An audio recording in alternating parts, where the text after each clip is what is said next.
Hello, ladies and gentlemen. Welcome to episode number 20 of the Kingsmen Sports Podcast here on the Eli Sports Network. I am Matthew King and got a new face with us for some college football. Daniel Bloomdahl hopping on. He's our guy in the South, our eyes and ears on the ground in the South, talking some Big 12. And of course, Tristan back as well. It's 2 weeks into the season now, guys. We kind of are seeing the tiers of teams kind of split off. We know who's going to be a legit playoff contender, a chance to win the Natty, and who was maybe a little overhyped coming into the season. Let's start with probably the top two always most talked about teams in college football. That's Georgia and Alabama.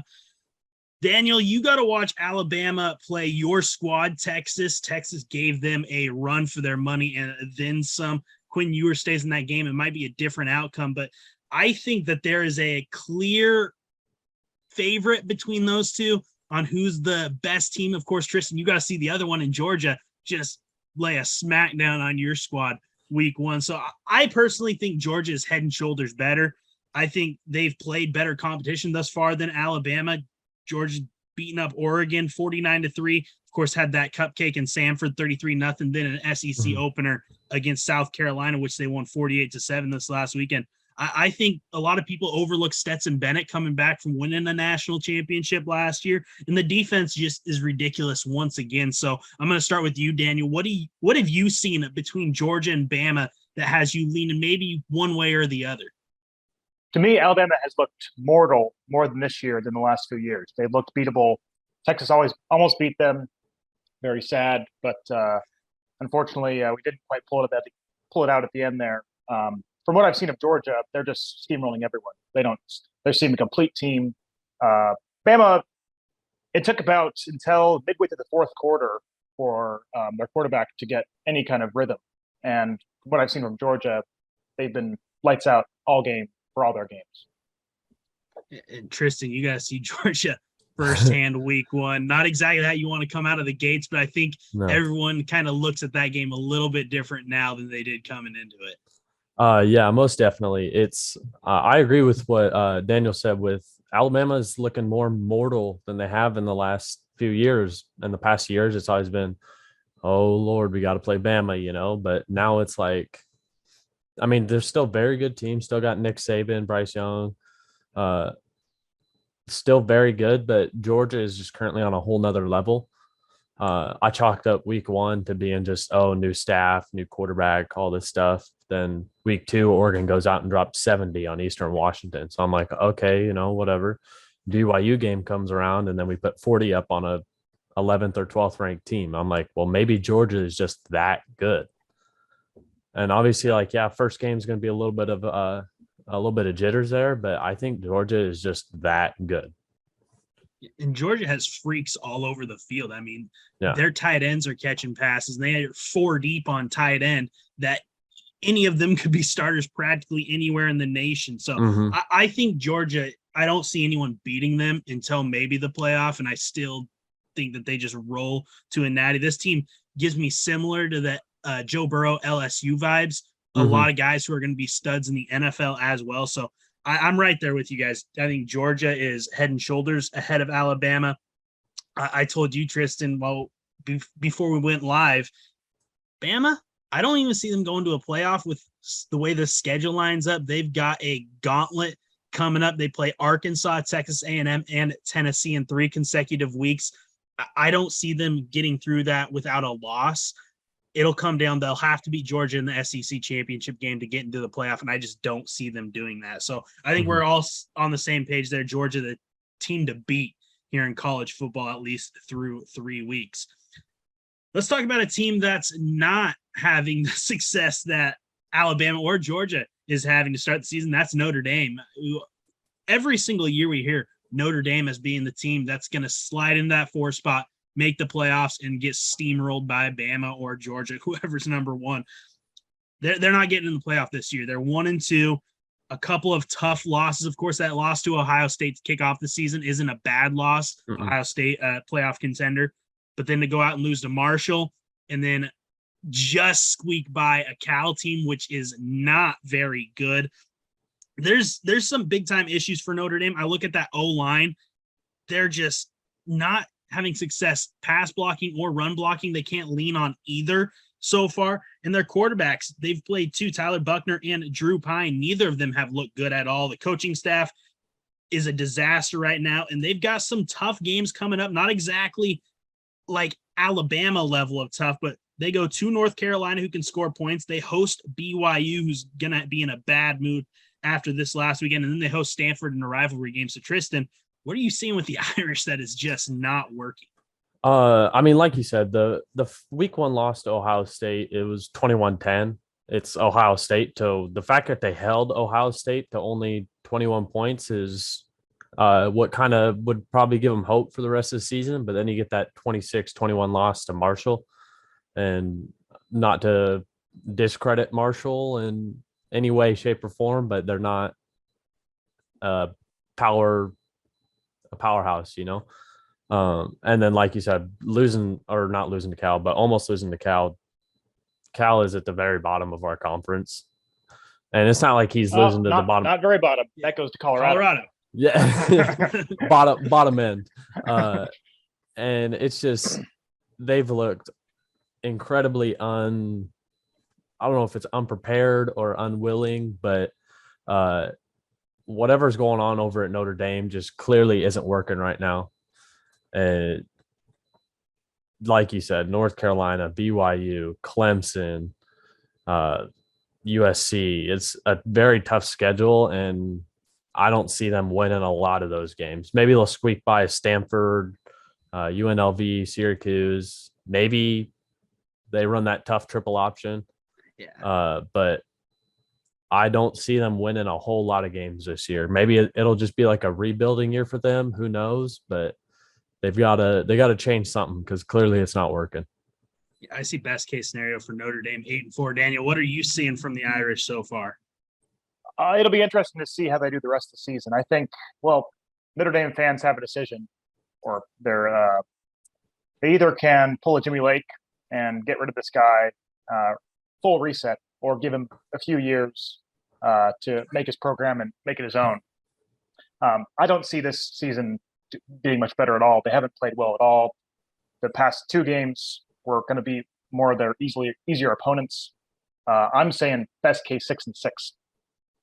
Ooh, best case 6-6. I still have them a chance to get 8-4.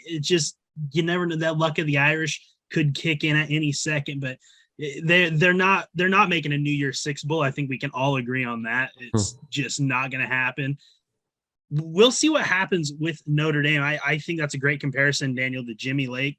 They wanted him out ASAP. Of course, there are some other issues as well that I think sped up the process a little bit that Notre Dame hasn't had yet, but it's going to be interesting to see what they do with the rest of their season, which is not going to be ideal at all, that schedule. Now we're going to go into the zones that we're more comfortable with. We have Big 12 and Pac-12. Let's start with the Pac-12. Of course, Tristan, our schools playing each other this week. Oregon going to Pullman to take on the undefeated and yet somehow unranked Washington State Cougs. I think the top half of the Pac-12, we already teased about the bottom half. I think it's Cal, Colorado down there. The Arizona schools I'm not sold on. Arizona State just got rid of Herm Edwards over the weekend. Mm-hmm. Then you also have you've got Utah towards the top, obviously. Oregon going to be up there, USC, and I think the Washington schools, and you can maybe even throw Oregon State in there. We got to see them start playing some tougher squads before I put the Beavers up there. But it is definitely those six that are going to just be fighting with each other. And what it comes down to every year with the Pac-12 is they eat each other. They beat up on each other. Nobody gets out of that conference unscathed. I don't see anything changing with some of these schedules this year. I don't think the Pac-12 gets a playoff team because that conference is so tough. Tristan, I want to hear your thoughts on it. Of course, Oregon got a big win over BYU, so at least they have that big win. Wazoo's got the big win at Wisconsin. UW just got their big win with Michigan State. USC is going to it doesn't matter who they play. They're going to be in the spotlight. So what are your thoughts on the Pac-12 so far? I think the Pac-12 is it's going to be tough road for sure. I think if there's going to be a one-loss Pac-12 team to make the playoffs, it'd be Oregon because of the one loss being to Georgia. USC, obviously ranked 7th right now. we'll see how the rest of their season goes out. We play them probably, hopefully in the Pac-12 championship game. Utah is another team that's lost to Florida. Florida hasn't been doing good, so that's going to hurt their rankings a little bit. I think it's Oregon, Washington State, Washington, Utah, USC, and then a little bit of question marks after that. I think Washington State for us this week is going to be a tough game because we always have issues with Washington State. Oregon does in Pullman, especially in Pullman. Even in Autzen, there's some issues, but Washington State in Pullman, I think we'll squeak by because we've got a lot of weapons and we're starting to fully click. New staff, new quarterback, all that stuff, just finally getting into our motion. Bo's getting his confidence, which is nice. But watch another Washington team, Washington Huskies. Their offense, I don't know if it's more of Michael Penix Jr., I think his name is. I think that's how you pronounce it. I don't know if it's because he's that good or if Michigan State's secondary is just that bad. He looked incredibly good all game. And then their defense was touch and go sometimes. They had some good stops and then they had some big plays, So it's just like you said, they're going to be eating each other alive. Hopefully there's a lot of ranked teams because obviously more ranked teams you play, the more likely you are to get into a playoff spot. I see Oregon, Utah, and USC really with the only chances of any chance at all of getting into the playoffs.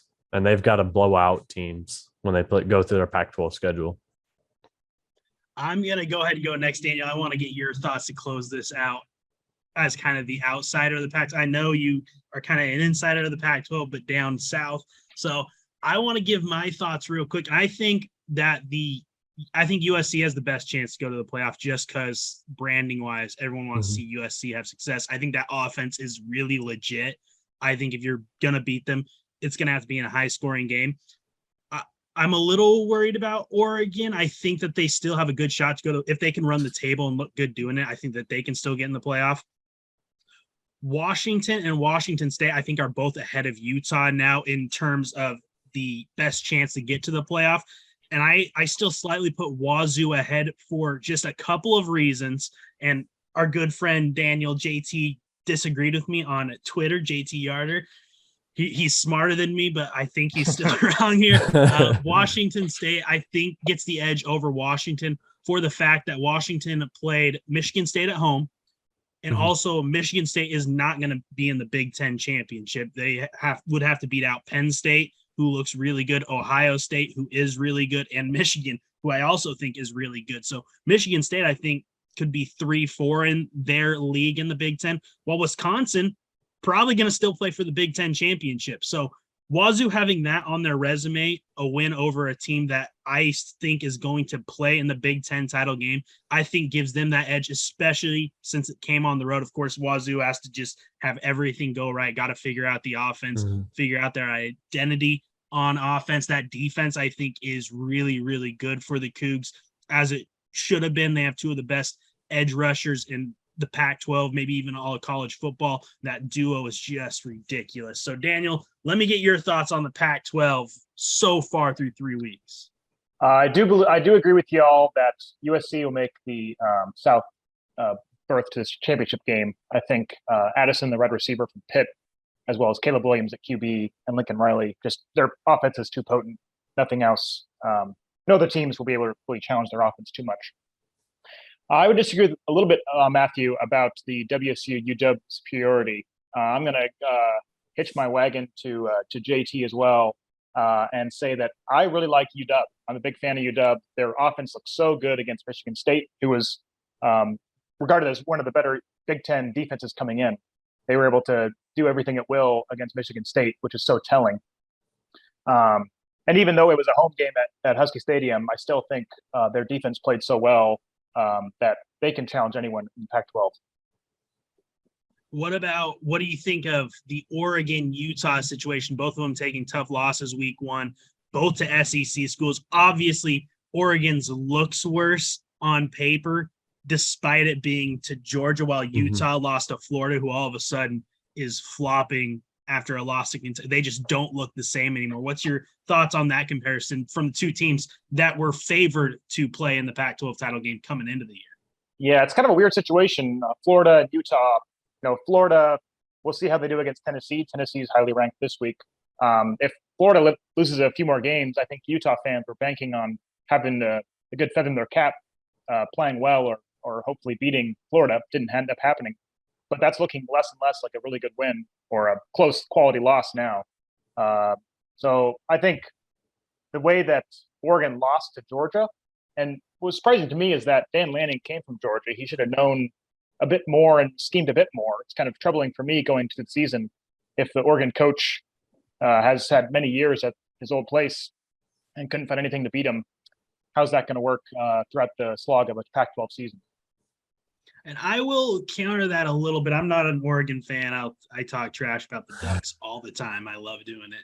But on the same side, you have Kirby Smart, who is around the defense coordinator and might know how to beat him. Of course, you don't expect it to be that big. And I do think week one jitters are a real thing, especially on a game that high level. But yeah, I think I wish Oregon made that game a little bit more competitive. If they did, this conversation would be totally different. It'd be Oregon still has a great shot to make the playoff, which I still believe that they have a chance if they run the table and look good doing it. But just that Utah loss to Florida concerns me a lot with how Florida's looked. I watched them start to finish in that game against Kentucky. They looked discombobulated. Kentucky looked like a much better team, which that has not been the case in the SEC over the past decade. I know Kentucky's turned the table a little bit, but Utah worries me a lot. I don't think they're as good as we anticipate them being coming into the season. I think they'll get better throughout the year.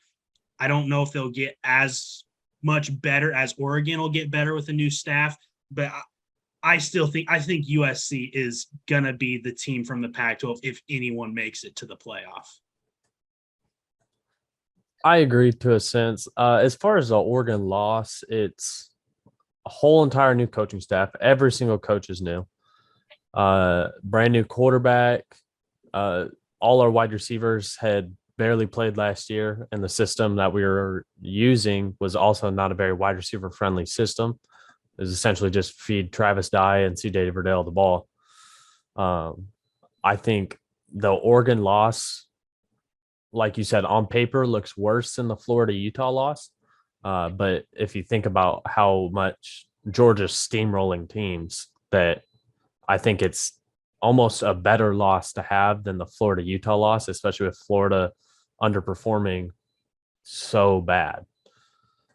And especially if Georgia goes on to win the SEC title game, and they're probably going to go undefeated. So they're going to beat some good teams as well. I think Oregon's loss to Georgia looks a lot better than Utah's loss to Florida for sure. And I will also add in that Oregon at least got that win over BYU to kind of help them. On the other end of things, Utah beat San Diego State, still had to fight for that one. San Diego State, obviously not the level of BYU. So the Pac-12 is going to be interesting. Of course, Oregon's going to get that second loss this week in Pullman to the Cougs, and then that'll just not even be a conversation anymore. Keep dreaming. Let's go ahead and go to the Big 12, Daniel.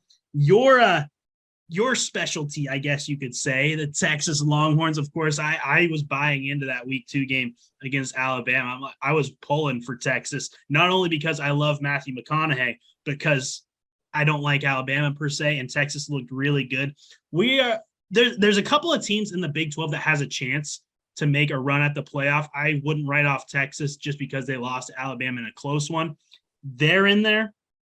Obviously, Oklahoma's going to be a competitor. And I think the last one is Oklahoma State, which is my personal choice. I think they're the best team in the Big 12. I think that offense is explosive. Spencer Sanders, I didn't know too much about him coming into the season. I love watching him play football. He is a stud. The defense has gotten better as the season's gone on. Of course, they had that win over Arizona State, which is just not as strong as you were hoping it would be.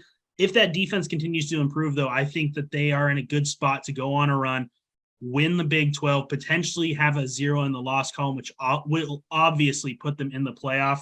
But Daniel, I want to know your thoughts on the Big 12. Do you see it as those three being the top three as well?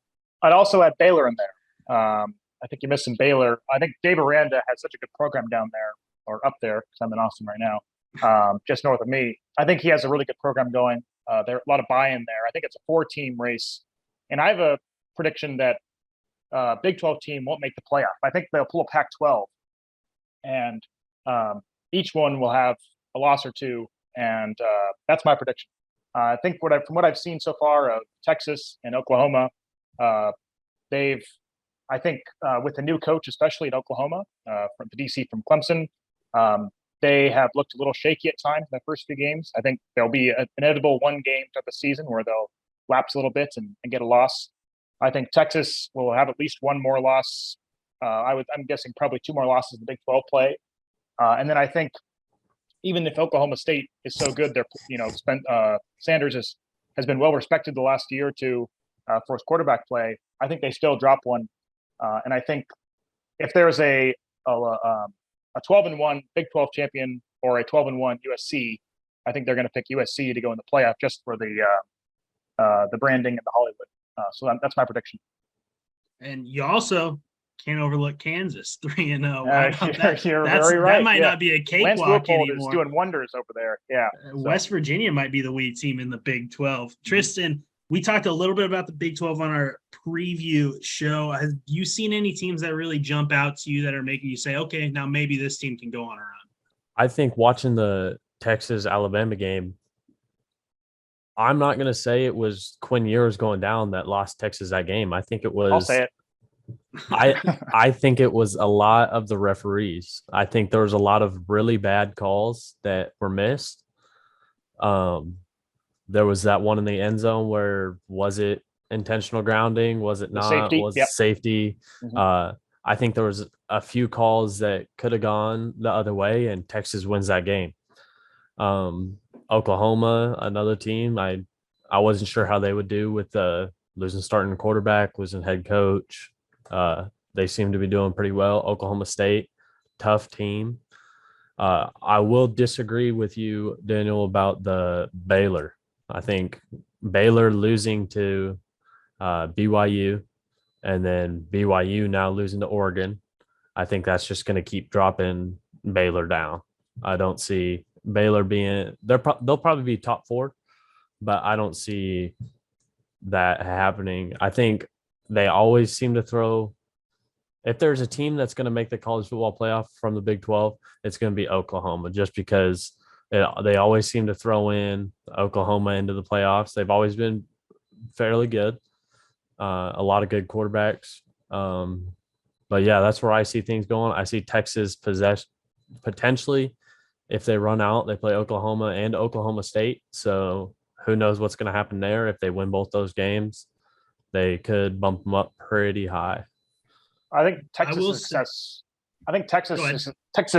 will be on 2 factors. One, how well Keon Ewers plays coming out the next few weeks. Sark's been kind of hush-hush about if he'll play next week at Texas Tech in Lubbock. And I'm really hoping that his really good performance against Bama was not a flash in the pan, that he's that good as advertised. And I believe that. The other thing is, last year you might have heard that Texas went 5-7, lost to Kansas. And there wasn't a lot of buy-in. I think this year, from what I've read and seen, players and buy-in as far as Texas goes, I think they'll last the entire season. I mean, Texas has always been pretty talented. It just the coaching and the buy-in and everything like that. Mm-hmm. So if those 2 factors come into play, I think they can hang with anyone at the conference. It's just keeping that sustained throughout the season. Mm-hmm. Bijan Robinson, I'm a big fan of. He's an absolute stud. I am looking at Oklahoma's schedule, and they do get Texas, Baylor, and Oklahoma State all at home in Norman. So that is a very friendly No, schedule. the UT game is always in Dallas. Yeah, right. Neutral field. But the other two, those are big to get those. Getting those at home, that's massive for the Sooners. Of course, it'd be great if they still had Lincoln Riley and Caleb Williams. That team would very likely be in the playoff hunt, but it's going to be interesting in the Big 12. I agree with you. It's very much like the Pac-12 that they always beat up on each other. TCU always seems to upset someone throughout the year. Also, Iowa State, that's not a team you can just overlook. They're very well coached by Matt Campbell, always has his name come up in head coaching rumors. It's in the Nebraska head coaching search right now. So they're very well coached. They're always a solid team. It'll be fascinating, but Oklahoma State and Oklahoma. Sorry, Daniel. I think those are the top two. That's my prediction for the Big 12 championship. What's your thought? Who do you think plays for the Big 12 title, Daniel? As far as the Longhorn fan in me wants Texas to get there, and I think I agree with you. I'd say OU and Oklahoma State have the best chance. Tristan, you disagree? I like Texas. I think Texas with Bijan Robinson and Quinn Ewers is a good team. They put up a great performance against obviously we talked about this earlier, but like Alabama compared to Georgia, probably not that awesome, but I think Alabama still compared to the rest of the field is a very good team. But I want to say Texas and Oklahoma, or it's going to be a toss-up between those three. It could be, I think those are the three that could be in the title game. I think if Texas can put together a 3 or 4 or 5 game stretch against their top opponents and play like they did Bama, they'll beat any of the team in the Big 12. I'm just not super confident that they'll keep that sustained effort. Mm-hmm. I mean, last year, Will Anderson, who was the Alabama's best defensive player, probably even one of the best ones in the nation, he was shut down by our freshman left tackle. I think he had 1 sack or very few sacks and had a few penalties. And when we shut down Bryce Young until about 8 or 9 minutes left in the fourth quarter. I think Will Anderson and Bryce Young are better than any quarterback or defensive player that we'll see in the Big 12 this year. And so if we can continue that amount of effort and that amount of scheme and things, that'll be great. But I've been crushed before. I was crushed last year and the year before and the year before that. So I'll play the conservative route and go for OU Oklahoma still. Set the hopes low, so if it happens, you're absolutely I'll be ready. Thrilled. So hopefully this sounds like all Mariners fans. Hey, this is the Mariners' year. Yep. It's the year. We're in a little bit of a slump right now, but we'll get it all taken. Now we're starting to sound like the Dallas Cowboys. Whoa. We're not there at all yet. No. That was just uncalled for. So this might be the last time you see Tristan on this podcast. That's going to do it, though, for our little college football talk. We're looking at potentially doing this every week, maybe every 2 weeks. We'll see what happens. Of course, some interesting games this weekend. Arkansas at Texas A&M, Wisconsin at Ohio State. It'd be great if Wisconsin could pull that out. Of course, we talked about Florida and Tennessee and a sleeper ACC early season matchup, Clemson and Wake Forest. That Wake Forest team playing pretty good football. But, of course, the big one, Oregon and Washington State. I'm sure we will have at least Tristan on next week. We'll see if Daniel can hop on as well for the recap of the Ducks falling once again in Pullman. Yeah, we'll see. I knew you were going to have a rebuttal there. It's going to be great. We are going to take a quick break. When we come back, Jacob will hop back on. We'll go back into baseball. We just teased them a little bit. The Mariners in a little bit of a skid, as well as the New York Yankees. They are losing ground in the AL East. Jacob and I will talk about that and the new rule changes coming up next on the Kingsmen Sports Podcast. In Centralia, Awards West Printwares offers fast service of quality products including screen printing and embroidery done on site. They offer a wide variety of advertising specialties at great prices and delivered right to your door. For a full catalog, go online to aldersons.net. For maximum impact, Aldersons Awards West Printwares is ready to serve you today.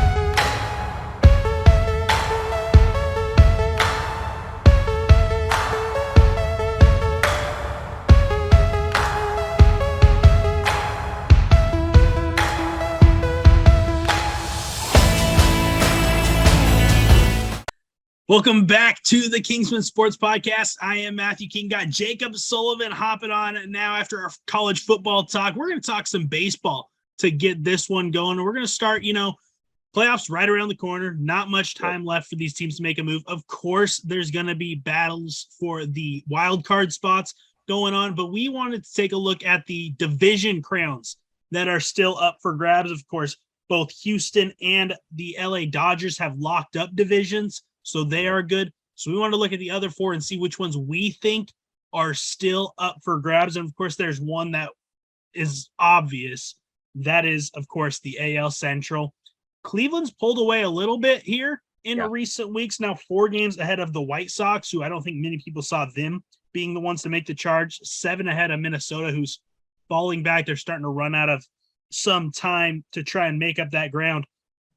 I still think this one's up for grabs. It always felt like the White Sox still had a run in them to try and win that division title.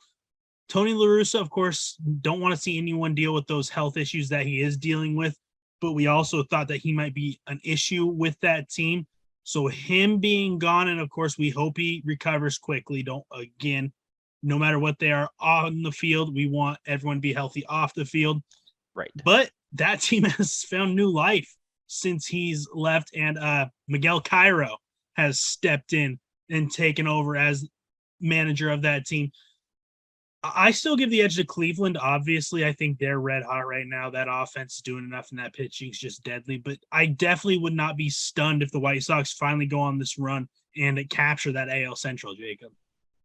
Yeah, still, because of the lead that they already have, if it was a little more even, I could see the White Sox sneaking ahead a little easier. But 4 games to make up this time of year, it's no easy feat. I do think that having the distraction that was their manager, Tony La Russa, out of the picture is helping them. I think that the players had already kind of voiced that frustration, the fans and the media, and just everybody was like, what are you doing? This is not the recipe to win games. Obviously, you're right. Don't want health to be the issue, but he should be done managing that team and baseball in general. But I still have to give it to Cleveland. That pitching is just scary right now. And the Twins kind of sort of out of that race. Like you said, 7 games behind right now, but there's still a little bit of dog left in that team. And I wouldn't be shocked if they at least made it a close race and didn't just fall off the edge of the map here. But no, I see that going the Guardians' way. Absolutely. And I think both of us might have different answers come the end of this week because the White Sox and the Guardians are playing a 3-game set here this week. Final time they'll meet. There's also still 6 games left between Chicago and Minnesota. So that'll kind of separate who can actually make that run. But if the Guardians go in and take care of business in the south side of Chicago this week, it's pretty much done that Cleveland will win that division. So a must-win series for the White Sox this week. Another one that we both obviously agree on is the NL East. Oh, yeah. It's a 2-horse race. They're both going to get into the playoffs. That's not a question, unlike the AL Central. The Mets, though, right now just sitting a game ahead of the Atlanta Braves. They've gone back and forth quite a bit over the last few weeks or so. I will say there is one more series next weekend. It is in Atlanta. So that is going to be a massive series that could decide how this one shakes out. But looking at the difference in schedules between the Mets and the Braves, I mean, the Braves, they don't have very many tough opponents, but then you look at the Mets, they pretty much play the same teams, taking one away. So it's going to be an absolute scramble for it. I think it really is going to come down to that one series in Atlanta for who wins that division. Yeah, it's definitely up for grabs with that 3-game series, end of September, beginning of October. Still, with their squad regaining health, I feel like I have to give advantage Mets here. Like you said, they're just both neck and neck. They've been neck and neck since Atlanta caught up to them. Was it about a week and a half ago? Yeah. And 2 weeks. and now 1 game separating them. Both have been on a very solid streak of games. I think right now one is on a 3-game win streak, the other's on a 4-game win streak. But even, out of their last 10, they're both playing very good baseball. No slumps here. It could go either way very easily. I still got to go with my World Series prediction though with the Mets. So speaking of NL East, your World Series prediction. My NL East World Series prediction. Mine was the AL Central. Right? Oh, I was thinking Phillies. No, Phillies. I had getting to the playoffs, which it looks like they're going to sneak in. So that's the good news there. But yeah, they're not winning the division. It's not looking good there. I agree with you. I think the Mets have the slight edge, although I'm not confident about the pick at all, just because I've seen how hot the Braves are. But I also think that if one of those teams could benefit more from playing a wild card series and then going into the DS, I think it's Atlanta. I think that it'd get them rolling. They'd have that momentum. And once that team gets hot, they stay hot. So I think it benefits them not having to wait a few days to find out who they're playing next, while the Mets would have to sit there. And it's a tough situation for those teams who do get that bye to beat. Conversation. That's been a topic of conversation in baseball this year is, with this extended playoffs, do you sometimes want to be seated lower to get that advantage of getting to play a little better and potentially play different opponents with no reseeding? And I will also point out that a lot of times you see those teams to clinch late, they kind of pull their starters the last couple of days. I don't think you'll see that anymore, because I think those teams that want to get that bye or that have that bye will want to have those players still in and not have even more time to be away from the break. Game. Yeah. It's going to be fascinating to see how that all works out. Of course, the first season where it's really been a factor. Let's move on. I've got one more division that I think is still up for grabs. You disagree with me? I think the AL East, the Yankees 5.5 up on Toronto, 6.5 up on Tampa Bay. The Yankees still aren't playing very good baseball. They've gotten better. They do have 3 more games with Toronto. They also have 4 with Boston, 3 with Baltimore. It would not surprise me if Tampa Bay caught them. I don't think Toronto's going to be able to, unless Toronto goes on one of those heaters that they've been known to go on. But I don't feel 100% safe in saying, no question in my mind, Yankees are winning that division, especially with the news today of Frankie Montas going on the IL. Jacob, I know you disagree with me, though. It's not like I would bet $1 million on it, 1-to-1 odds. But don't get me wrong, the Yankees have made it a lot closer than they should have. I cannot fathom them dropping far enough with the lead that they've had. They seem to be at least playing better baseball than they were, come last month. I don't know. Frankie being out, that changes things for sure. But I don't know. I feel like they had a big enough lead that they're just kind of coasting and things will fall into place. Of course, right now they're headed for that 2 seed, which shakes everything up in the American League. Right. I didn't like that. Yeah, they'd get either the 3 or the 6, would be the AL Central or the Mariners right now, whoever would win that series. Of course, I want the Mariners to have a home series, but that's neither here nor there. So we both definitely agree on 2, and I think that's a pretty easy 2. And then I just don't trust the Yankees 100% yet. I'm still worried about them. Other big news in baseball coming out the last week or so is the new rule changes coming into effect next season. We're going to go ahead and talk about those real quick. Of course, you've got the new pitch clock that's going to be coming into effect, as well as limiting pitchers how many times they can throw over to the base. You also have bigger bases, which I think is phenomenal. I think that is a really good thing. I think we're seeing way too many guys get injured on plays at first base, pitchers covering, whatever it may be. I think I get that one. The others, I've got a little bit of problems with them. Yeah. Let's just start with the pitching timer then. I mean, personally, I have no problem whatsoever with the current pace of baseball. I enjoy the game, all of the ins and outs going in between pitches, and I feel like Rob has always tried to appease non-baseball fans more than actual baseball fans when addressing the game speed issue. That being said, I don't think the actual pitch clock portion of this rule change is going to affect the game that much. I think the timing that they're implementing, I don't think it's going to affect too many pitchers, or at least a good portion of pitchers. And the ones that it does, they'll just speed up a little bit. And they might be a little irritated because they can't control the pace of the game as well. But too bad. You already have batters and pitchers kind of staring each other down. Batter steps out, calls time because the pitcher's taking too long. It will move the game up in a way that isn't going to affect the game itself. A minuscule change. Exactly. But the pickoff portion, that is going to change the game quite a bit.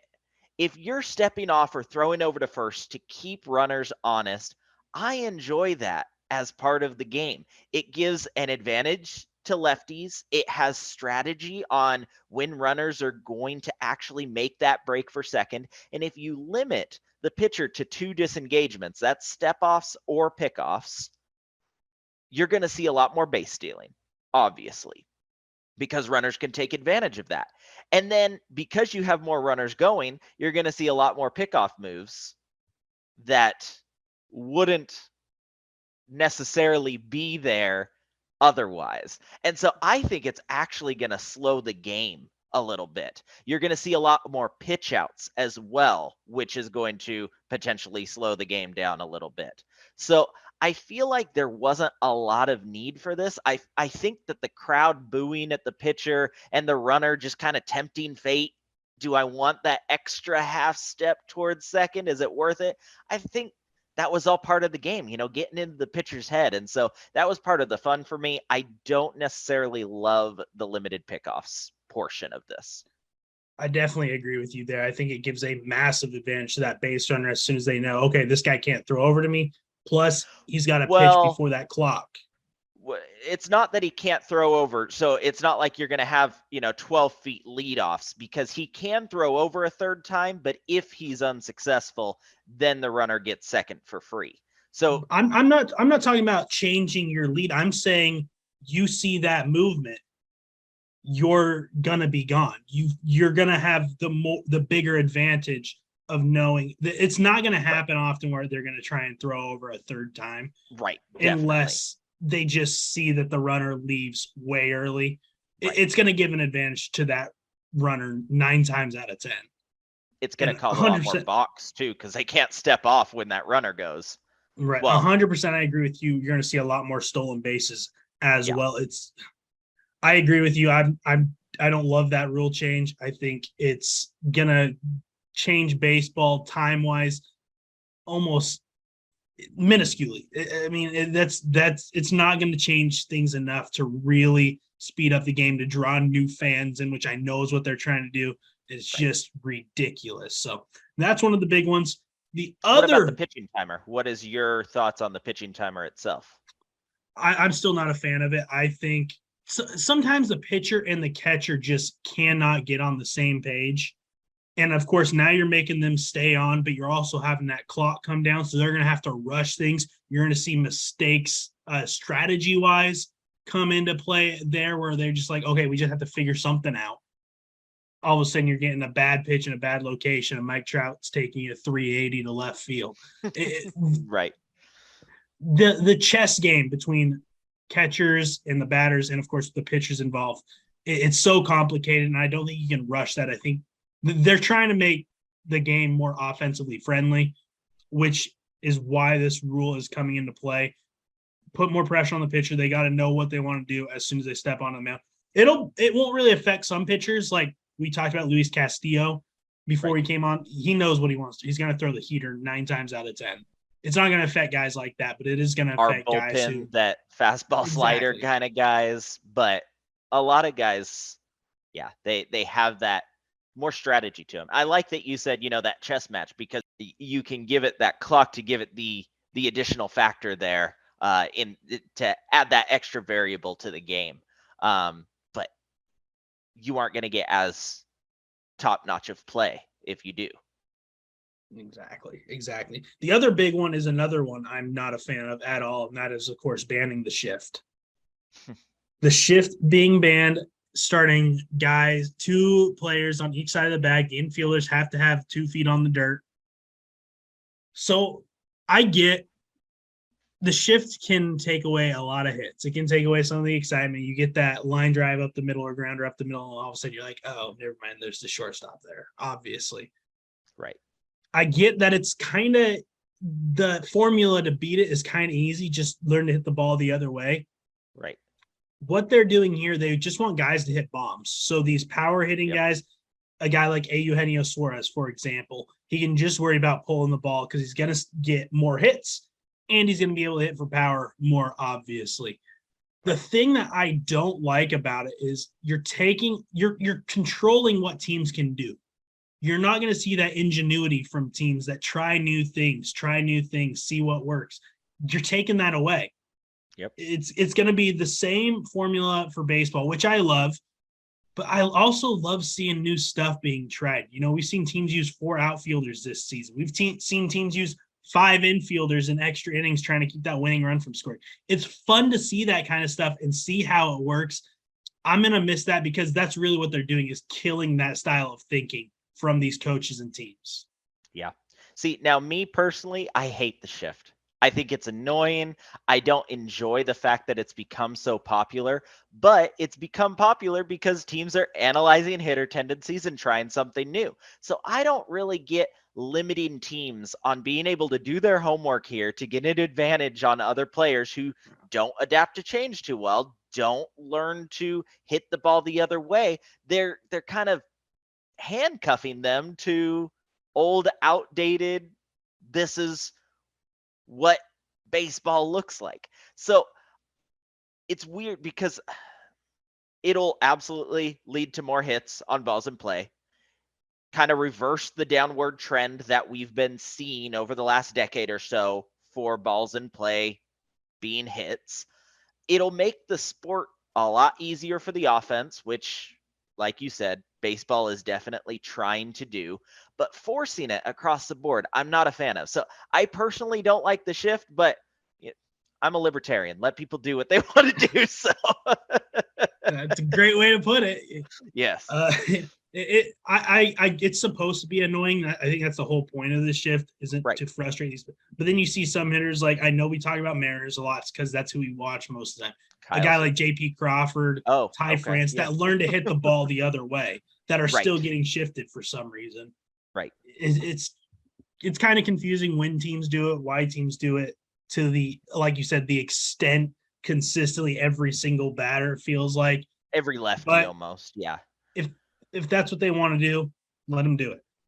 I'm right there with Side note, in reading up on, because at first, when I first heard this, I'm like, okay, are there differences in the infield dimensions? I know that, the base pass and whatnot, 90 feet, but as far as what is considered the infield and the outfield, can that differ between stadiums? And I looked it up and nope, infield ends 95 feet from the pitching rubber.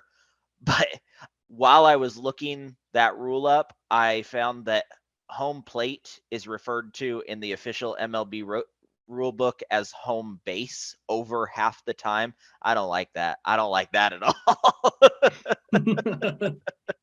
Well, I don't know if they're going to change that for you, but they should. And the last one we're just going to touch on real quick is the larger bases, because again, that is the smallest change. I kind of just already said my piece about them. I think it's good. I think it's going to create less injuries. All in all, not a bad thing for the sport. I don't think it's going to affect the sport too much. It might make it a little bit easier to steal the base when the bases are wide. You're going to get to that base a little bit faster.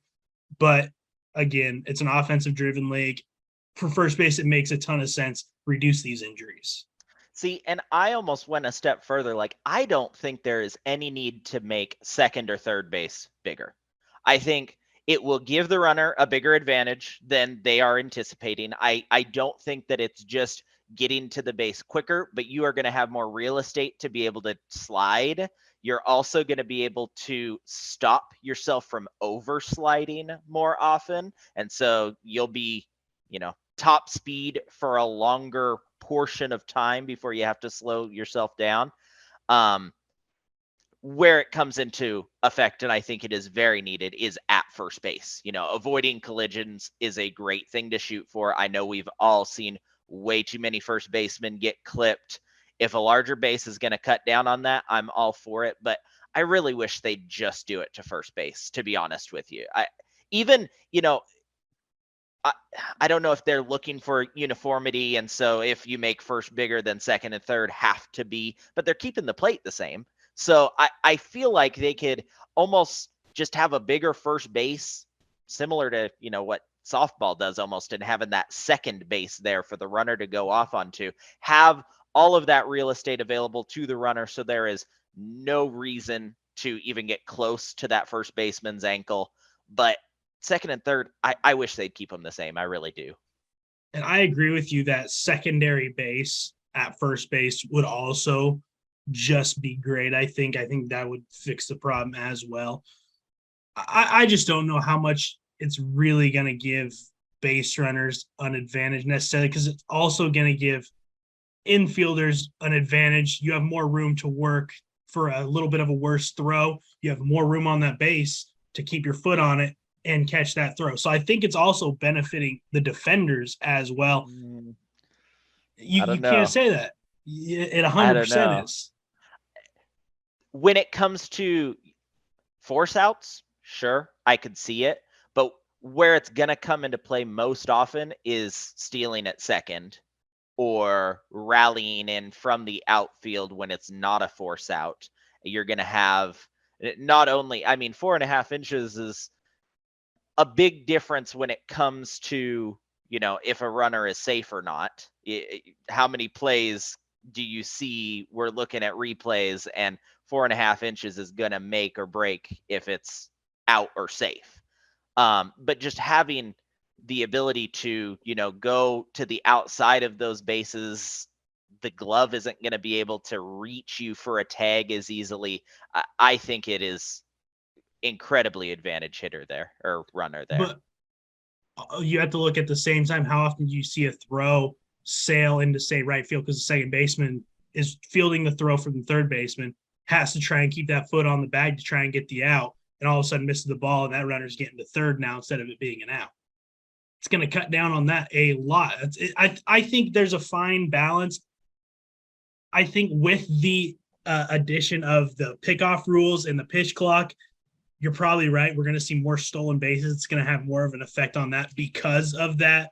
But I think all in all, get rid of that, and I think it'll pretty much balance its way out. And also those collision plays at second too, getting cleated at second.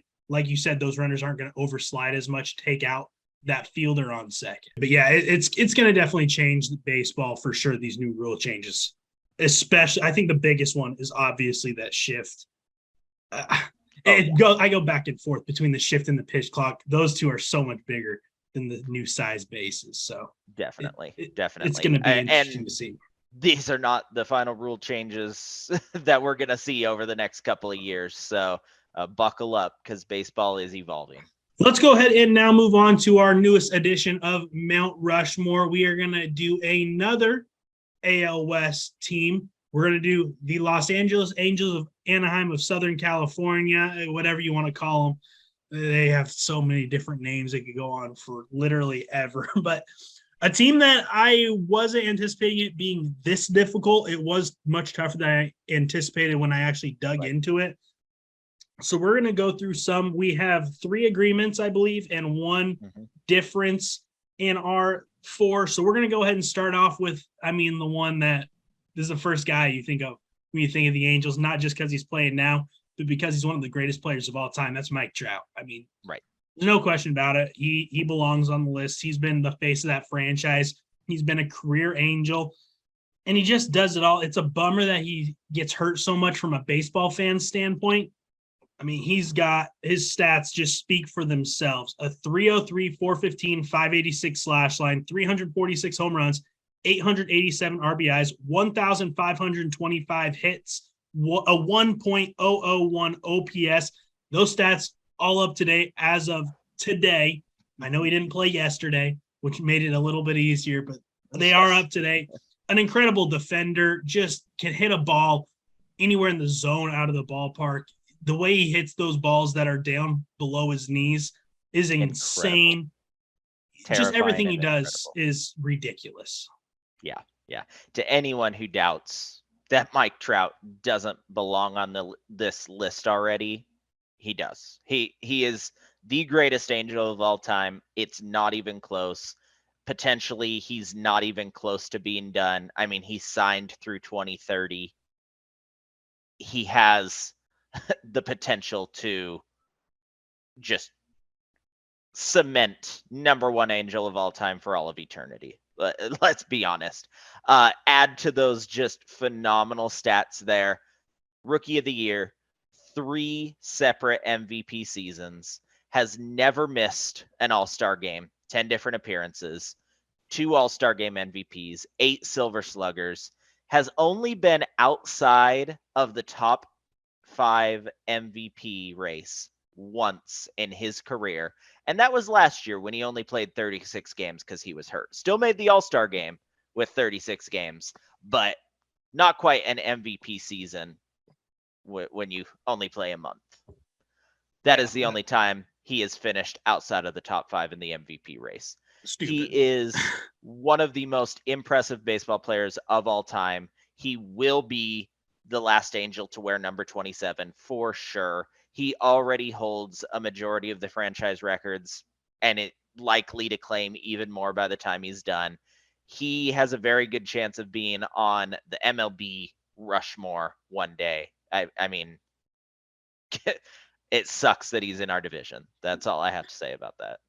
I'd agree with you, but dang, they don't win either. So I'm gonna say necessarily. So it's not fun when he's actually. But the playing. Mariners would win more if they didn't have to play him 30 times a season. And I'm just saying, he seems to hit the ball awfully well in T-Mobile Park. I just want to keep that in mind as we head into the Trout Ohtani trade rumors this offseason. But yeah, it's so easy to put Mike Trout up there, a no-brainer.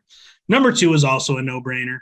It's Nolan Ryan. I mean, the arguably the greatest pitcher in the history of baseball.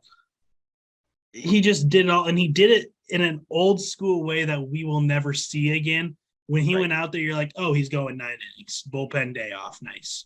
Don't have to do anything. It's what he did, a 138 and 121 career record with the Angels, a 3.07 ERA, 2.94 FIP, a 1.294 WHIP, 2,416 strikeouts, 156 complete games, which is just ridiculous looking at where baseball is at now. It's a miracle his arm's still attached to his body. A flamethrower. I mean, he's insane. If you ever go back and watch his highlights, it's unbelievable what he did, and not only beating up Ventura.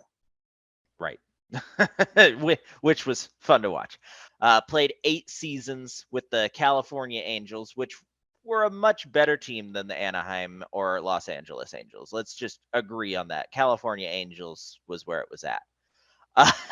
Led the league in strikeouts 7 of those 8 years. Also led the league in walks 6 of those 7 years. So, you have both sides of that coin. 5-time All-Star, multiple Cy Young and MVP considerations as an Angel. 4 of his 7 career no-hitters came with the Angels. He leads the clubhouse record in strikeouts, walks, of course, complete game shutouts, and, of course, no-hitters as well. Angels retired his number, as did 2 of his other teams. One of the greatest pitchers of all time, resides in the Hall. He's wearing another team's hat, but the Hall's like, you know what? No, Angels are his primary team at least. So you have to give props to that. Yeah, the fact that he had that much success with every team he was a part of just speaks volumes to how good he was on the mound. And I was reading up on that because before he got traded to the Angels, he was a Met. He was drafted by the Mets. He loved playing for the Mets, did not have too much success there. One of the reasons he was still in the Army Reserve, and he had to fly from New York to Houston, Texas every 2 weeks. That is an awful commute when you're already commuting more than anyone else as a ball player. He just wasn't able to focus on baseball as much. Got traded for pennies to the Angels, and the Mets are still kicking themselves to this day. But just the Mets are insane. kicking themselves about a lot of stuff too. That's true. So. That's true.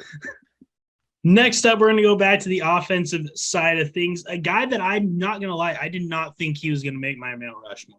Know of him, knew of him. I'm like, he might be an honorable mention. And then you dig into the stats, you're like, no, this guy's got to be on there. It's Garrett Anderson. Yep. A fantastic career with the Angels, 296, 327, 469 slash line, 272 career home runs with the Angels, 1,292 RBIs, 397 walks, 2,368 hits, a 796 OPS, franchise leader in at-bats, in hits, in total bases, RBIs, you name it, he was there. And he also, of course, helped the team win that World Series in 2002. A guy who, again, you don't think of him when you think of the Angels. He's not one of the first guys that pops up into your mind, but then you dig into what he did with that team, how good he really was, and you're like, no, this guy may be one of the more underrated players of the late 90s, early 2000s. Yeah, I feel like if you are an Angels fan, he's one of the guys that you think of at first. You know, stats you mentioned is enough to get him on this list, but you add he two-time All-Star Game MVP, home run derby champ, which is always fun, two-time Silver Slugger, and yeah, just bringing home that ring. That is a big part of it. In a team that has had a lot of talent and not a lot of postseason success, being able to capture that in 2002 was just huge for this team, this fan base, and I feel like he is up there for any true Angels fans. Yeah, really, really good career. Again, a guy who, it's crazy looking at these Mount Rushmores, how so many of these guys fly under the radar until you really start looking into the team's history. I really was thinking about that when I was looking at Garrett Anderson and thinking about all the other Mount Rushmores we've done. It's just crazy how these guys have these good of numbers, and then we don't really look at them as we do other guys that are part of that franchise. So special player was Garrett Anderson. We deviated for our fourth. I went back to the mound. I went with Chuck Finley. I think this is a guy who was a real a California Angel, whatever you knew them as. I think he was both California and Anaheim, if I remember right. So. Yes. Yeah. He got two of the many names that I think there's just the Los Angeles Angels now. I think they dropped the of Anaheim, so it's very confusing.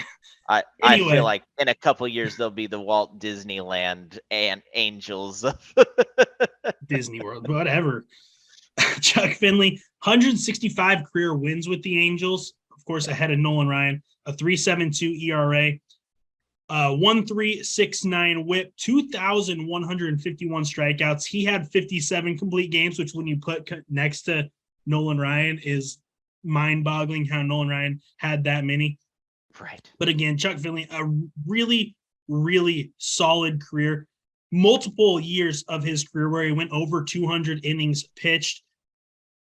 He pretty much was a career Angel. I know he had a couple more years where he pitched with Cleveland and even a little bit with St. Louis, but just ridiculous numbers. It was unfortunate that he got sent out of Anaheim just before they made those pushes for the World Series. His last year as an Angel was 1999.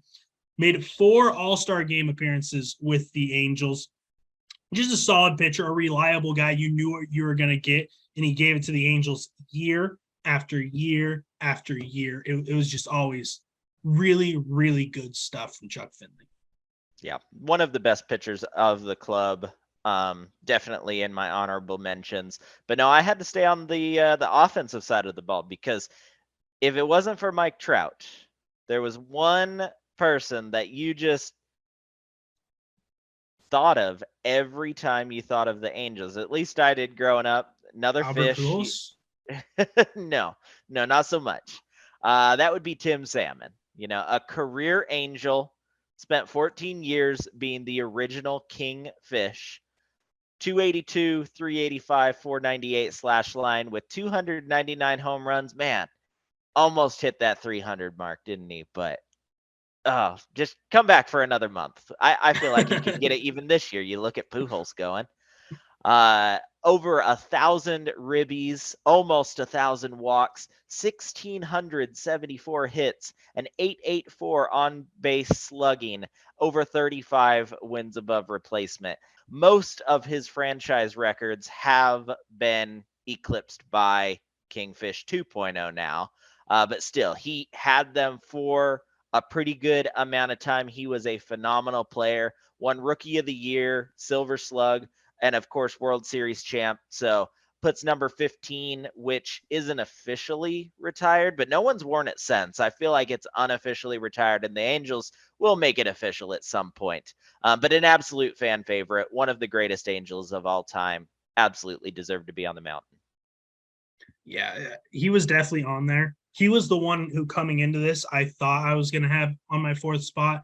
I just had to bump him off for Garrett Anderson. It was a hard decision, Tim. If you're watching this, you're still the King Salmon. So might not be the Kingfish, but you're the King Salmon for sure.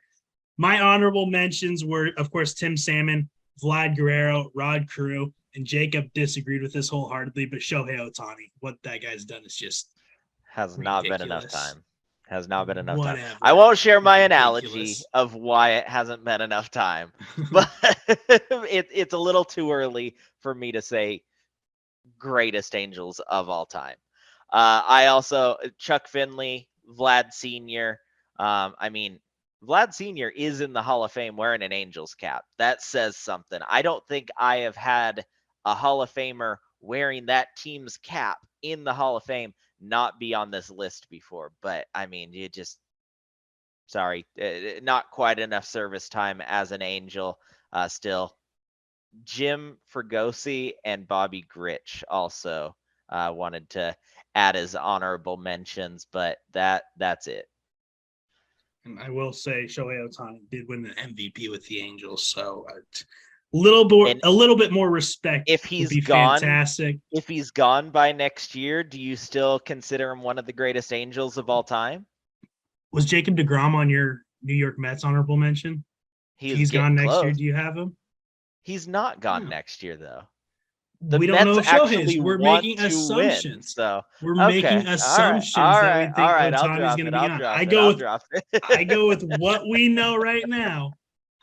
If nothing changes, Ohtani's going to be an Angel next year. So I'm not going to make any predictions. Otherwise, I'd have Mike Trout on honorable mention for the Mariners as well. So. Okay. That is going to do it for our Angels Mount Rushmore that kind of went off the rails here at the end of this whole thing. I think this is maybe the most debated we've been. Of course, that was more so about honorable mention guy, but it's really comes down to Tim Salmon versus Chuck Finley. Both ridiculous careers, a lot of success.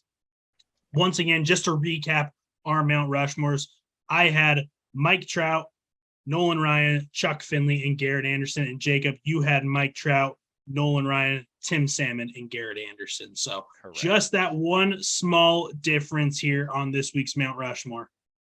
Next week, we will stay in the AL West and probably have another repeat guy next week that you'll hear us talk about when we do the Texas Rangers Mount Rushmore. That one's going to be a fun one. There could be a lot of more modern players on that list. Yeah. It's going to be tough. I have about 6 or 7 names in my head. It's going to be hard. That's for sure. So you'll have to see who we choose as our 4 next week on the Kingsmen Sports Podcast. We're going to take a quick break. When we come back, it'll be time for some football coming up. We're going to talk about some early season buying or selling stocks on some players and some teams. That is all coming up next here on the Kingsmen Sports Podcast. If you need help, you can find them at budbaylaw.com to schedule a consultation with Megan Card. Athletes, the time is now to get serious about improving yourself to reach your goals. We all know that college recruiters and professional scouts put a lot of importance on those tangible measurements. such as a 40 time, your vertical leap, cone drills, and so on. Proactive Physical Therapy in Tumwater has a special, unique training program that will improve your results across the board. If you are serious about raising your performance to the next level, you need to talk with the pros today at Proactive Physical Therapy. Check them out online or call for an appointment today. Welcome back to the Kingsmen Sports Podcast. I am Matthew King, got Jacob Sullivan sticking around to talk some NFL football. We're 2 weeks in. A lot of teams that are 1-1. It's been a little weird the first couple of weeks, but we're going to go ahead and buy and sell stocks on some individual players, some teams. And this is a little different than buying or selling if they're for real, if they're bad. What I looked at when I was looking at this is, okay, this team's 2-0. I don't think they're going to keep this up, so I'll sell that stock, make the most money while they're high. And if a guy I think is getting off to a slow start, say a team that's 0-2, I'm going to buy stock now when it's low for the end of the season when I think they're in the playoffs. So that's how I looked at it. Jacob, I think you looked at it pretty similarly. It'll work. Yeah. Right. So we're going to start things off with, I think, the talk of this week of football, and that's Dolphins / Tua. Yeah. It was a wild game watching the Dolphins come back to beat the Ravens, watching Tua throw 6 touchdowns and really look good while doing it. I am going to continue to buy stock in the Dolphins and Tua. I talked about it at the beginning of the season. I think this is a playoff team. I like Tua. I think Tua is good enough. He's shown that he might be better than good enough. They've looked really, really solid. That defense still needs to get some improvement. I don't think they're going to make a run at Buffalo. I think Buffalo's looked nearly unstoppable, which is who they play this week. But I think the Dolphins, we're still just seeing the tip of the iceberg. I think that defense is going to get better. That offense is still going to stay really solid. They might even be able to run the ball a little bit more when they're not down early. I'm still buying stock on the Dolphins. Yeah, I am as well. I'll probably wait till next week when stock dips a little bit after they get thrashed by the Bills, because that's going to happen. Yeah. But yeah, we both had them as a playoff team at the beginning of the year. And I think even with those expectations, they've played better than both of us have expected they were going to. I think Tyreek is fitting in quite nicely there. And anyone who drafted him in fantasy is feeling pretty darn good right now. Waddle been looking real good too. So they still have other weapons that are performing decently out the gate, and their running back duo has been pretty solid too. So solidly decent, at least we'll say. Their defense been great, kept their offense in the game when it mattered against a very good Ravens team. They kind of made the adjustments that they needed to after getting off to not so hot of a start. And then they completely destroyed the Patriots the week before. And their kicker, Jason Sanders, hasn't missed yet, which I didn't think would be such a huge deal, but it is a huge deal so far this year. Everything is just kind of going their way. Now, I'm not 100% on Tua yet. Don't get me wrong. He's been playing very well. He's 2-0, already touching 750 yards and 7 touchdowns after the first 2 games. That is a very good start. 2 interceptions that you can say some bad luck were involved, but they were still certainly on Tua there. But people are already comparing him and his play and his stats to Dan Marino. And I've just heard that way too much from Miami fans over the last few years. Part of me wonders if these games would have gone fairly similar if Fitzmagic or even Tannehill. You know how I feel about Tannehill. But if either of them were under center. So I'm far from selling on him, but I'm happy just watching and seeing how things turn out. You know, I'm going to respectively hold stock on Tua for now. I'm part of Tua on. I think I love it. I think he's going to be a stud. I'm sold. Do you think I'm he's sold going to be on Dan Tua. Marino? I don't think it's going to be Dan Marino, but Okay. I'm part of Tua on. I'm a believer Tua is the franchise quarterback of the Dolphins. All right. Let's move up the coast, I guess, to the New York Giants, who are off to a surprising 2-0 start. They haven't played super tough competition. Of course, I don't know what the Titans exactly are yet. They haven't looked good at all. We'll talk about them here in just a moment. They also beat Carolina, who is a couple of plays away from being 2-0. So I don't know what Carolina really is either. I'm selling on the Giants, so I want no part of it anymore. Take it. I still think Saquon is gonna have a really good year. I just don't know if that defense is gonna be good enough to keep teams from outscoring them. And when it comes down to it, I wanted to believe in Daniel Jones. I don't anymore, though. I don't think he's going to be capable of winning you a football game in the fourth quarter. So I'm going to go ahead and sell on the Giants, especially with everyone in that division looking pretty decent thus far. Yeah, not even any question. Selling while it's high. Not even Giants fans are buying into this hot start this year. They've had two very good performances against meh teams at best. And don't get me wrong, Saquon is looking real good. He outdueled Derrick Henry, which is a feat in and of itself. But they've had Saquon looking like a top 3 back in the past, and it is not enough for that offense to be successful. I think that I'm right there with you with Danny Dimes. I think that the coaching staff is starting to lose faith in their quarterback, which is not a good sign. And they just kind of sneaking by. I think their defense has actually looked fairly contendable. I think KT and Aziz, we'll see how they do against Dallas, which they're also coming off of a surprise win after some recent misfortunes. But I don't think it's sustainable, and I think that 2-0 is about as good as it's going to get for them.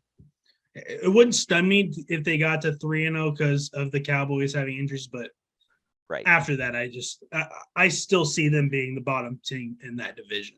I think that it's going to be a close game, but I think Cowboys defense, they aren't going to have to do too much to shut down the Giants offense. You plan on Saquon. That's about it. Yeah. My question is still, can the Cowboys score? Because shutting down the Bengals is different because that Bengals O-line is atrocious. Right. But yeah, I'm not going to touch that game when it comes to picking it. I mean, I will pick it in those for our pick'ems, but maybe with a blindfold over your monetary issues, I'm not touching it. That's don't fair. Want anything to do with it. Let's move to a little closer to your heart, Jacob, the AFC South. When I text you what we're buying and selling stock on is any teams in the AFC South. I am selling on Houston. I still don't think Houston's good enough. It's hard. It's really, really hard. I still think Indy and Tennessee are going to be the teams to beat. I think Jacksonville just has Indy's number, especially in Jacksonville. So I'm buying small on Indianapolis and Tennessee. I'm holding on Jacksonville. I'm selling on Houston, but that division is, I think, without question, the worst division in football. Definitely. I'm kind of right there with you. Buying on Colts and Titans. I'm going to sell on the Jags as well as the Texans. I think that having that win, being in first place, that's as good as it's going to get for them. There's one win between these teams so far this year, and there's been 2 divisional games. Awful. What's weird is that, the 2 teams that I felt like should be performing are both averaging less than 14 points a game, and the way they're playing, it doesn't look like it's going to get any better. I mean, Colts, Matt Ryan has looked flat. I honestly would buy on him because stock is so low right now, but he looks very flat. The thinned out wide receivers that fans were pleading for a free agency signing this year because we don't have the depth. We just lost our best one. Hopefully he's back soon. But, with Pittman out, we have nothing as far as wide receivers go. The defense has been terrible, and you can say that's injury or just cluelessness, honestly. The O-line, which is supposed to be one of the best offensive lines in the game, has let their quarterback be sacked 7 times. The play calling and coaching has been abysmal. Fans are wanting heads, and I think it might be a little premature, but something has to change because that offensive playbook is not working, and the ho-hum, we're fine how we are attitude is just pissing fans off even more. And then the special teams has been just, I'm running out of synonyms for bad, but I'll just say really, really bad. Have you used Kickoffs out of atrocious yet? bounds. I did use atrocious, yes. Oh. Atrocious, abysmal, flat. Yeah, Yeah. just very, very bad, not good. That was your favorite word, was not good. Ungood. Ungood. That's I think, it. is what it Yeah. was. But kickoffs going out of bounds and scoring when other teams should not be scoring and missed field goals for not wins, not losses, but not wins. It's not good. Not a lot of pluses besides JT, who cannot do everything on his own. As you've seen, teams can just plan on him and nothing else, and he's pretty quiet.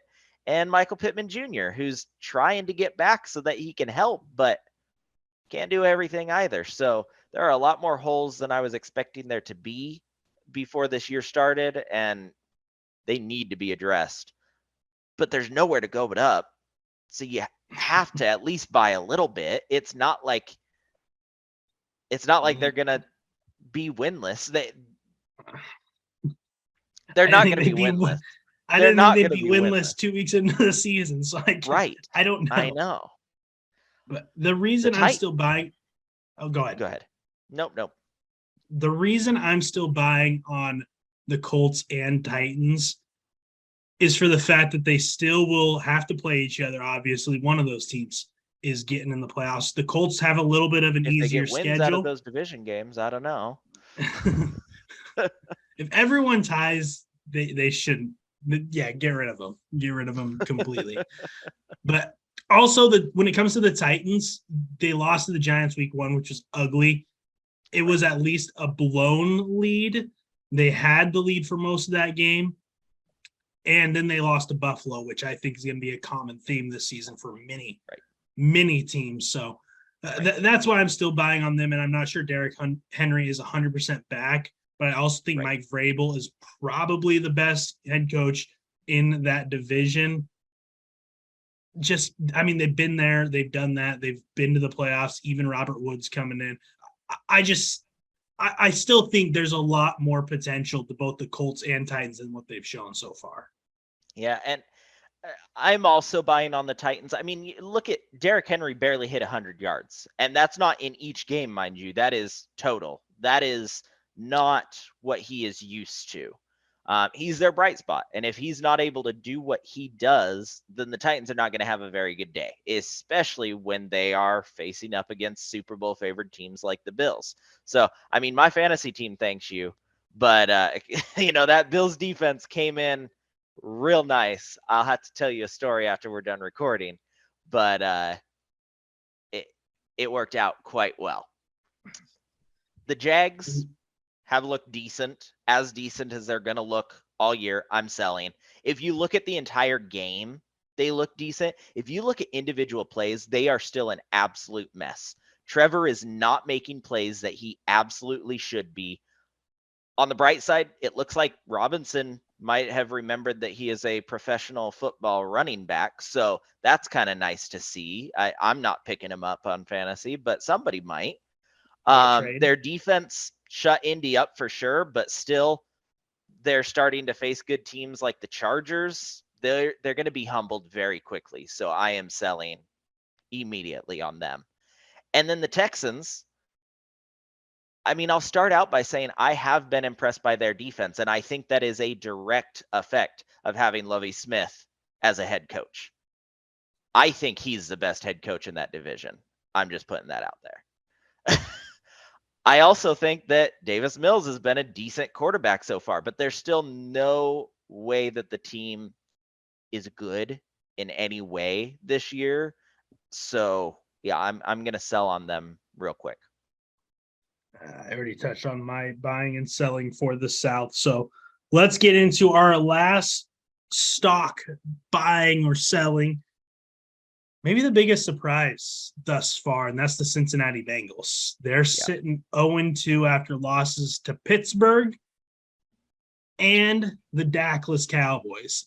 That is not a good start for Cincinnati. And of course, that offensive line is just horrible. They're really, really bad. All the investments that they made, none of them are working. It is bad. I don't need a synonym for bad. It's just bad. They still have great weapons on offense. The defense hasn't been terrible. They played pretty well against lower tier quarterbacks, so we'll still see. I think I'm selling a little bit of stock on the Bengals, though. I think watching what I've seen from the rest of that division, I think the Steelers are a little bit better than I thought they were. I think the Ravens are a lot better than I thought they were. And I even think the Browns are better than I thought they were. I think that division is going to be a gauntlet. I'm not going to say that I don't see the Bengals making the playoffs, but before this season started, I had them winning that division. I don't think that's going to happen anymore. I think they're in some trouble. They got to turn things around ASAP. So how are you going to be selling stock on a team that you say is still going to make the playoffs? That doesn't make sense to me. Because I bought stock when I had them winning the division. I mean, that's fair, but no, I'm buying more stock as it's dipping to the lowest. I mean, you're selling and you're making pennies on the dollars that you spent. That's not good for your bottom line. No, I don't think the stock is penny wise. I don't think they're penny stocks right now. People are thinking that they're just tanking, that they have I disagree. Super Bowl hangover and that they're not even going to make the playoffs. I disagree. I don't think the vast majority of people are that worried about the Bengals. I mean, don't get me wrong, they're worried. I don't want that taken out of context. They're worried. But I think the vast majority of NFL analysts and most fans still say, okay, the Bengals are going to fix this thing and still make the playoffs. And they have to. I am buying as much stock as I can from fools that are selling it like you. No, take it. I'll give you them nickels on the dollar. How about that? But I mean, you're right. It has been a very rough start, and I am more shocked at the Bengals going winless than I am the Colts. And when I took those matchups into consideration, honestly, I was very shocked that the Colts are winless, but the Bengals even more so. But there is no reason at all to panic. They just need to figure out who they are and right the ship. It's going to be fine. Ride that storm out. Do not see. You need long-term investments then, because your financial advisor would say you're a little too scared about that one. I'm looking at their schedule. There aren't very many easy wins on the schedule. That's fine. They can take care of the non-easy wins. They just need to figure it out. Until I see it, this team's I'll take that. They're not winning that division. I'll take that stock. You can have it. You can have it. I'll sell it to you. It's all yours. It's all yours. Dogecoin to the moon. Let's go.